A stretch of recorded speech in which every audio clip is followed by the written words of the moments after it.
Bienvenidos al programa Nuestra Historia. Soy Héctor Jaime Treviño Villarreal, historiador y cronista. El día de hoy presentaremos un tema muy apasionante acerca de las extrañas fundaciones de la ciudad de Monterrey. Mucha gente se pregunta cómo se funda un pueblo, cómo se fundó una ciudad. En el caso de Monterrey, ¿por qué se le puso este nombre de Monterrey? ¿A quién se dedicó su fundación? Bueno, en este caso habríamos que explicar que hay connotaciones religiosas. ¿Por qué se escogió este lugar? ¿Quiénes vinieron? En aquella época eran criollos, eran mestizos, eran españoles, eran portugueses. Todo esto lo veremos en este programa de Nuestra Historia titulado Las extrañas fundaciones de Monterrey, donde una serie de personajes muy interesantes de la historia del noreste del país y de México, por qué no decirlo, tuvieron participación directa en este devenir existencial de una ciudad que, si bien empezó de una manera modesta, se ha convertido en una de las más importantes de nuestro país y de América Latina.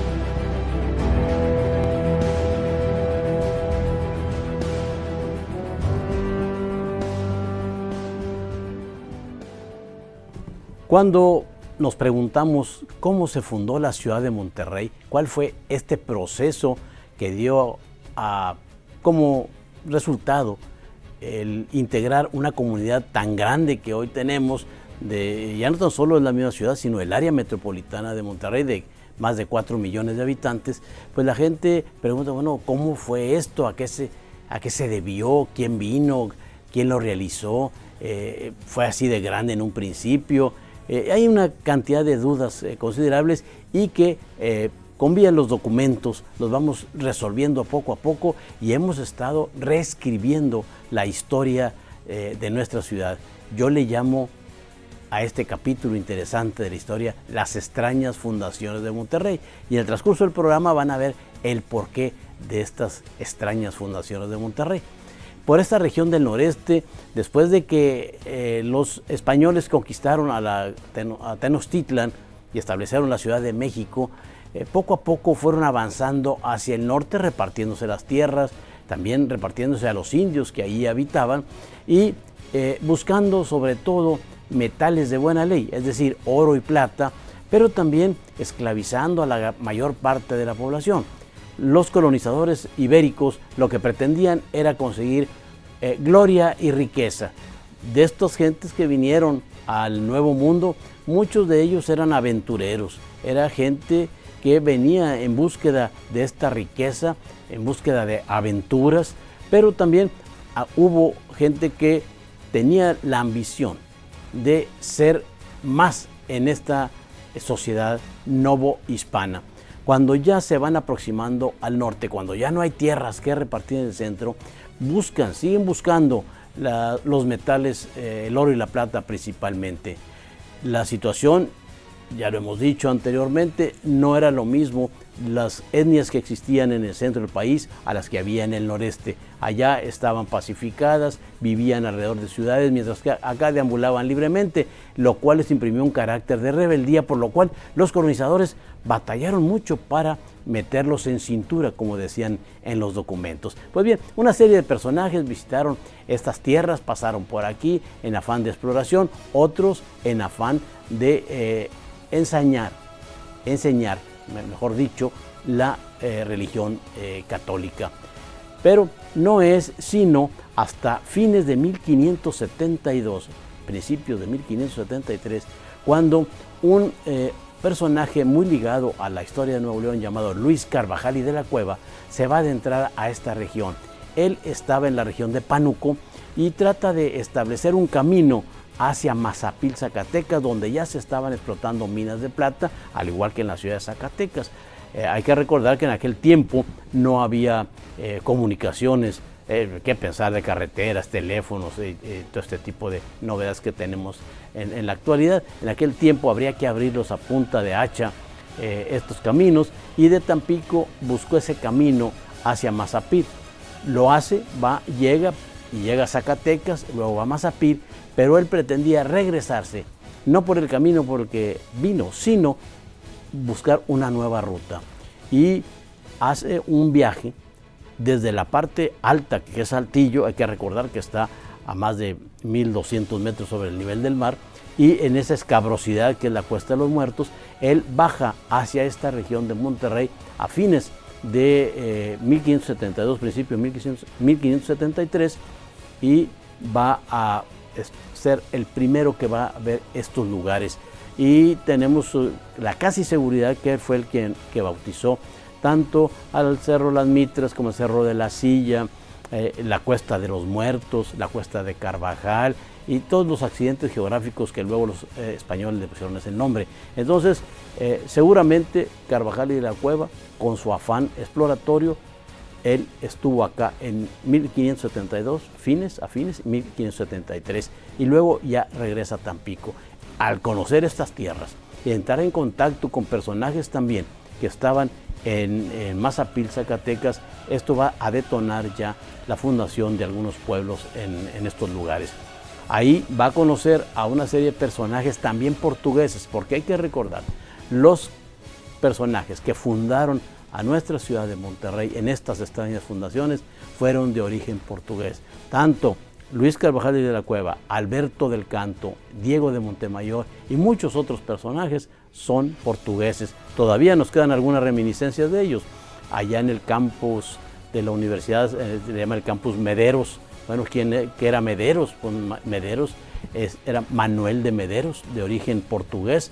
Más hacia el sur, allá por el cañón del Guajuco o el Valle del Guajuco, hay un lugar que se llama Uro. ¿Quién era Uro? Pues Alejandro de Uro, también de origen portugués. Es decir, la gente que llegó acá era de origen portugués. Un interesante dato en este capítulo de las extrañas fundaciones de Monterrey, pero regresamos en un momento.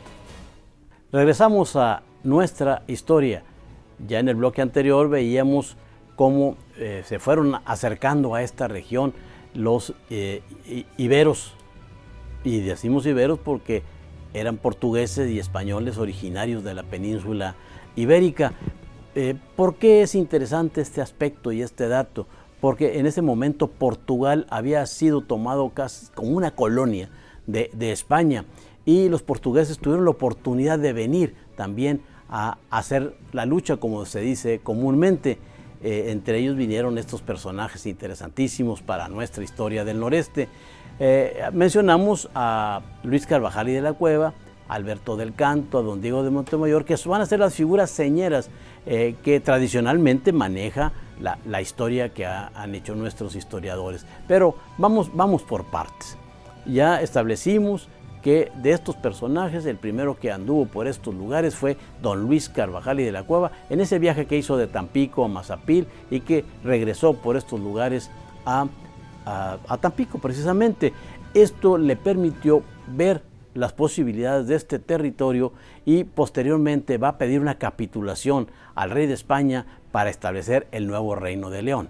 Pero en este contacto, cuando llega a Mazapil, ahí se va a encontrar también con toda una serie de portugueses y criollos que estaban laborando en las minas del lugar y que además se dedicaban a la no muy noble labor o tarea o trabajo de hacer esclavos, porque esto también les convenía, ya que los vendían a las minas como fuerza de trabajo o para sirvientes en los ranchos y haciendas. Carvajal ve el panorama y en esta relación con esos portugueses entabla amistad con Alberto del Canto. Y este personaje es un tipo muy interesante. Alberto del Canto se le señala, según las pruebas del documento del Parral, un documento que se encontró en Parral, Chihuahua, en un litigio entre el Nuevo Reino de León y la Nueva Vizcaya, se señala como el fundador de un poblado aquí en lo que hoy es Monterrey.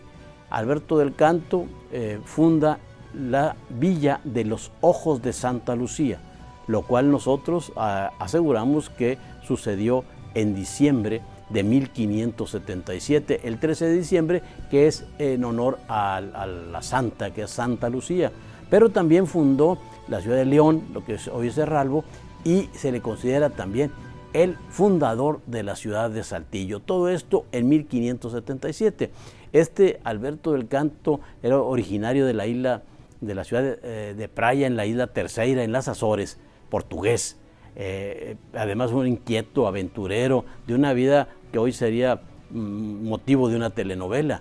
Un tipo que, según sus biógrafos y analizando los antecedentes de la familia do Canto de Portugal, nos dicen que era un tipo alto, rubio, barbado, ojo azul, de buen verbo, o sea que tenía una personalidad arrolladora, que además era aventurero, era un personaje de mucha acción. Este Alberto del Canto viene y funda los Ojos de Santa Lucía, la cual algunos historiadores consideran la primera fundación de Monterrey. En mi particular opinión, y algunos otros historiadores, pues esta fundación fue muy efímera, no se le puede considerar como tal, pero sin embargo, hay también historiadores que dicen que era tan solo un centro de canje de esclavos, porque este hombre también se dedicaba a la actividad de capturar a los indios y venderlos a los minas de Mazapil y a los obrajes de Hidalgo y de Querétaro. Entonces, esto es muy interesante, porque muchos de estos conquistadores venían en plan de buscar metales, o sea, el oro y la plata. Claro, hacer dinero más fácil era conseguir esclavos, y nuestros fundadores fueron esclavistas 100%. Definitivamente, esta fundación de la ciudad de Monterrey, o sea, como la primera, la de Alberto del Canto, no prosperó porque además tenía ciertos problemas con la ley, sobre todo con la Inquisición, debido a denuncias que había de este personaje, porque en Saltillo lo había denunciado el padre Baldo Cortés, que lo habían encontrado en situaciones no muy aptas para la moral y las buenas costumbres de esa época. Este personaje merece un programa en especial que algún día lo haremos. Es Alberto del Canto quien hizo, o se considera que hizo, la primera fundación de la ciudad de Monterrey con el nombre de Ojos de Santa Lucía. Pero regresamos en un momento. Regresamos a nuestro programa dedicado a la historia del noreste de nuestro país, con este interesante tema, las extrañas fundaciones de Monterrey. Luis Carvajal y de la Cueva, que ya había visitado estos lugares, logra una capitulación, va a España con el rey, logra una capitulación para que fundar el nuevo Reino de León. Y fíjense nomás ustedes, dentro del articulado de esta capitulación se le marcan 200 leguas por lado a este cuadrado que va a ser el nuevo Reino de León.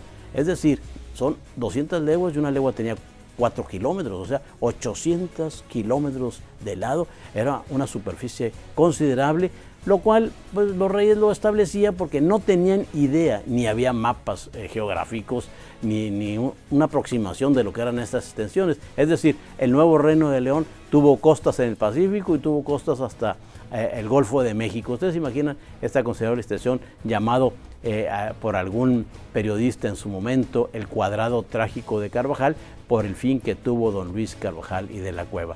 Pues Carvajal viene y establece en lo que es este lugar, la Villa de San Luis. La Villa de San Luis es muy interesante porque va a ser una fundación legal ya establecida con un documento que es la capitulación de Carvajal, y llega con esta serie de portugueses que hemos mencionado. ¿Y dónde se establece? Porque esa es otra pregunta. ¿Dónde fue el lugar de la fundación de Monterrey? En 1946 hubo una polémica entre los historiadores que si fue por donde estaba la alberca Monterrey, los Ojos de Santa Lucía, es decir, por más o menos Juan Ignacio Ramón y Zaragoza, esas calles, o donde actualmente se encuentra el obelisco de la fundación de Monterrey, que ahí se festejó en 1946 el 350 aniversario de la ciudad de Monterrey. Investigaciones recientes han demostrado que la fundación de Monterrey se hizo aproximadamente donde está ahorita la iglesia de Nuestra Señora de Socorro en 5 de Mayo y Zaragoza, es decir, en contraesquina del Palacio de Gobierno. Ahí se establece la villa de San Luis. Claro, no pensemos en que todos estaban hacinados, lo que sobraba era tierra en ese momento, y se establecen a la orilla del río Santa Lucía, aunque es un pequeño arroyo que está surtido por las aguas de los ojos de agua, no nada más el que estaba ahí en las cercanías de aquello que algunos de nuestros mayores conocieron como la Alberca Monterrey, y estos ojos de agua que todavía manan y brotan agua, toda la calle Juan Ignacio Ramón, ahí por donde está el obelisco, que ahí tuvieron que rellenar con gran cantidad de rocas y de piedra y de grava para hacer ese obelisco, porque ahí era un pantano y había una gran cantidad de árboles en ese sitio. Quitaron eso, pero ya quedó establecido por los historiadores que el lugar definitivo de la fundación de Monterrey es en Zaragoza y podemos decir 5 de Mayo, definitivamente. Y de ahí se expandieron. Pero esta fundación de Carvajal y de la Cueva, que él además es un personaje muy interesante porque desde muy joven en Portugal, con sus padres, sus tíos, se había ido hacia el África a ser esclavista, o sea, a practicar el negocio de los esclavos que en gran cantidad venían de África hacia estos lugares de la Nueva España para trabajar en las minas y en los grandes cañaverales donde se sembraba la caña de azúcar. Carvajal y la Cueva es un personaje interesante y que además trae a su familia y a toda una serie de conocidos, pero el grave problema con ellos es que eran católicos nuevos o no eran cristianos viejos, es decir, se habían recién convertido en la religión. En pocas palabras, eran judíos, la mayor parte de ellos. Incluso toda la familia de Carvajal eran de origen sefardí o de origen judío. Lo mismo Carvajal, pero Carvajal sí era un católico practicante, la familia no. Y esto le va a ocasionar una serie de problemas porque luego va a haber quejas interesantes sobre este proceder de la familia Carvajal. Sin embargo, ¿dónde está lo extraño de esta segunda fundación de Monterrey? Lo veremos en un momento. Regresamos a su programa Nuestra Historia con estos interesantes datos sobre las extrañas fundaciones de Monterrey. ¿Por qué fue extraña la fundación de Monterrey? En documentos encontrados recientemente por un servidor en esta maravilla que es la carretera de información, el internet, que se puede uno meter a los archivos de España desde la comodidad de tu casa, hemos encontrado un documento clave en la fundación de Monterrey. En unos documentos para descargas judiciales de Luis Carvajal y de la Cueva, se hacen unas actuaciones a diferentes testigos y estos testigos aseguran que la fundación de Monterrey se hizo por Gaspar Castaño de Sosa, lugarteniente y hombre de confianza de Luis Carvajal y de la Cueva, por orden y comisión del gobernador. Es decir, que Carvajal y de la Cueva no estuvo en la segunda fundación de Monterrey y se explica claramente el porqué del interés de fundarla, porque había una gran cantidad de nopales. Y ustedes dirán que tiene que ver los nopales en eso.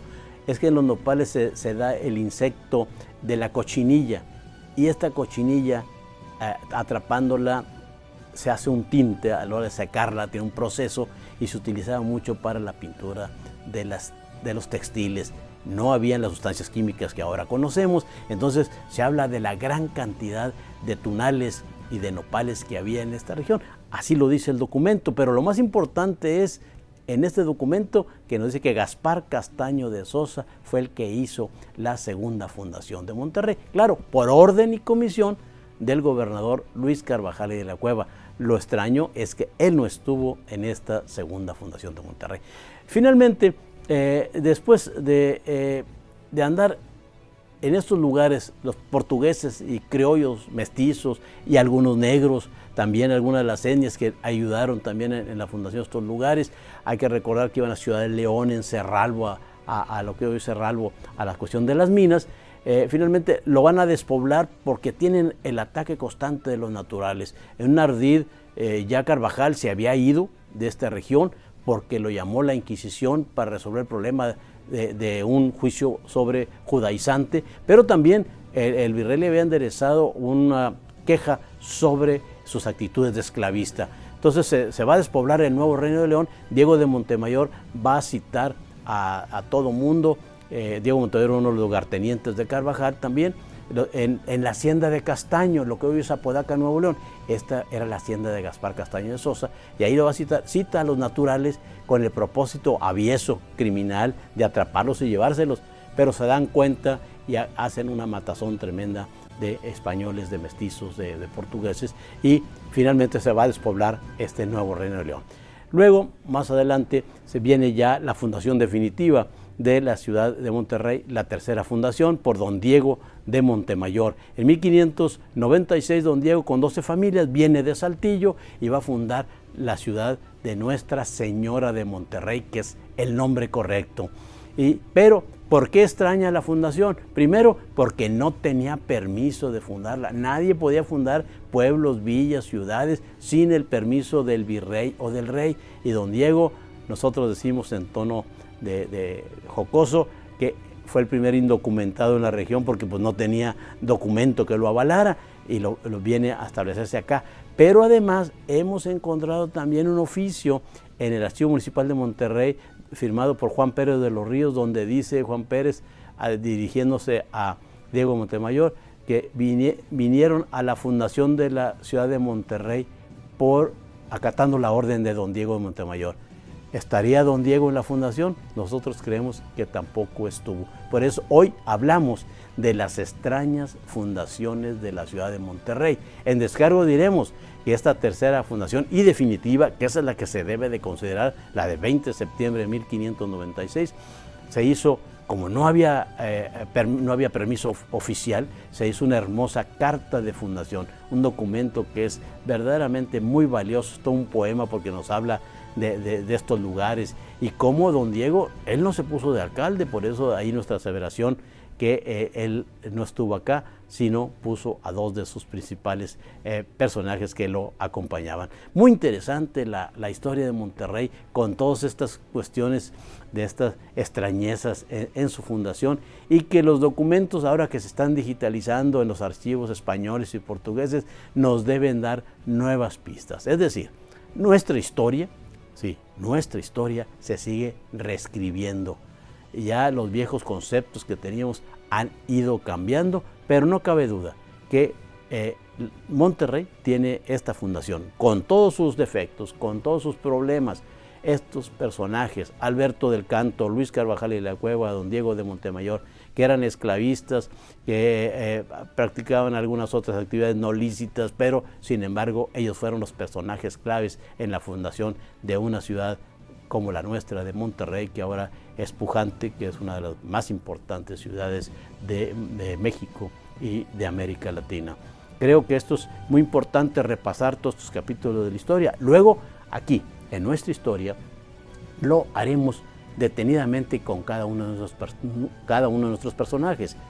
Pero hay otra cuestión que hay que señalar.